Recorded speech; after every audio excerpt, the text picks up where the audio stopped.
கிறிஸ்துவுக்குள் மிகவும் பிரியமான சகோதர சகோதரிகளே, இயேசு கிறிஸ்துவின் நாமத்தினாலே உங்கள் யாவருக்கும் எனது அன்பின் நல்வாழ்த்துதலையும் வணக்கத்தையும் தெரிவித்துக் கொள்கிறேன்.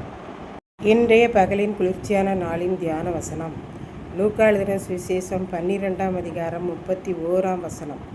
தேவனுடைய ராஜ்யத்தையே தேடுங்கள், அப்பொழுது இவைகளெல்லாம் உங்களுக்கு கூட கொடுக்கப்படும். இயேசு சீசர்களை நோக்கி, எண்ணத்தை சாப்பிடுவோம் என்று உங்கள் ஜீவனுக்காகவும் எண்ணத்தை உடுத்துவோம் என்று உங்கள் சரீரத்துக்காகவும் கவலைப்படாதிருங்கள். ஆகாரத்தை பார்க்கிலும் ஜீவனும் உடையை பார்க்கிலும் சரீரமும் விசேஷமானது என்றார்.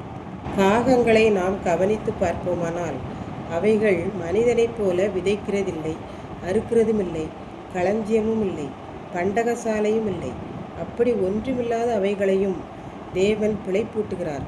பறவைகளை பார்க்கிலும் நாம் எவ்வளவோ விசேஷித்தவர்கள். அற்பமான காரியங்களை கூட உங்களால் செய்ய முடியாது. ஆகவே நீங்கள் மற்றவர்களுக்காக ஏன் கவலைப்படுகிறீர்கள் என்று இயேசு கூறினார். காட்டு புஷ்பங்கள் எப்படி வளருகிறதென்று நீங்கள் கவனித்து பாருங்கள். அவைகள் ஒரு நாளும் வேலை செய்ததில்லை, நூல் நூற்று தறி போட்டு ஆடை நெய்ததும் இல்லை. ஆனாலும் உலகத்திலே ஞானமுள்ள ராஜாவாகிய சாலமோனே தன் ராஜாங்கத்தில் இந்த காட்டு புஷ்பங்களைப் போல அழகாக கலராக உடுத்தியிருந்ததில்லை என்று இயேசு கூறினார். இயேசு நம்மை பார்த்து, அற்ப விசுவாசிகளே, இன்றைக்கு காட்டில் இருக்கிற புற்கள் புஷ்பங்கள் எல்லாவற்றையும் அது எதற்கு தேவை என்று வெட்டி தீக்கொளுத்தி போட்டு விடுவோம். அப்படிப்பட்ட காட்டு புல்லுக்கு தேவன் இவ்வளவு அழகையும் ஆடையையும் போஷிப்பையும் கொடுத்தால் நமக்கு தேவன் கொடுப்பது அதிக நிச்சயம். ஆகவே தேவனுடைய ராஜ்யத்தையே தேடுங்கள், அப்பொழுது மற்றவைகளெல்லாம் உங்களுக்கு கூட கொடுக்கப்படும் என்று இயேசு கூறினார். இப்படித்தான் ஆண்டவரை மட்டும் உயர்த்தி பாடுகிற ஒரு பாடகர் ஒவ்வொரு நாளும் அழைக்கப்பட்ட இடத்திற்கு செல்வார்.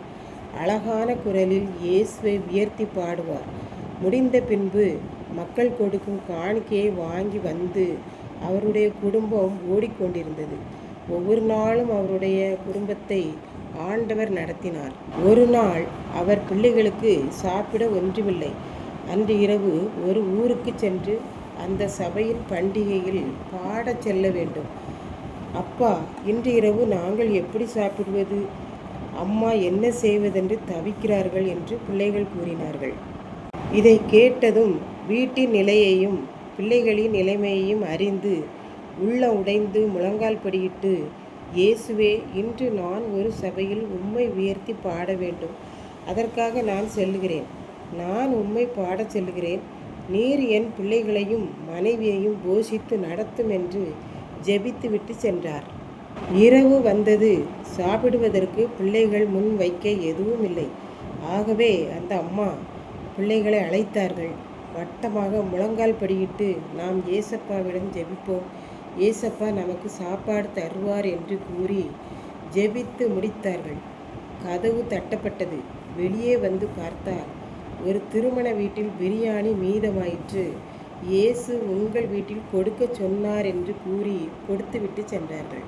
இதை கேட்டு கொண்டிருக்கும் எனக்கன்பானவர்களே, தேவனுடைய ராஜ்யத்தையே தேடும்போது ஆண்டவர் எல்லாவற்றையும் நமக்கு கூடுதலாக தருவார் என்பதில் சந்தேகமில்லை. கர்த்தர் தாமே இந்த வார்த்தைகளை ஆசீர்வதிப்பாராக. ஆமென். ஜெபம். அன்பின் ஆண்டவரே, இந்த அருமையான நல்ல நாளுக்காக நன்றி செலுத்துகிறேன்.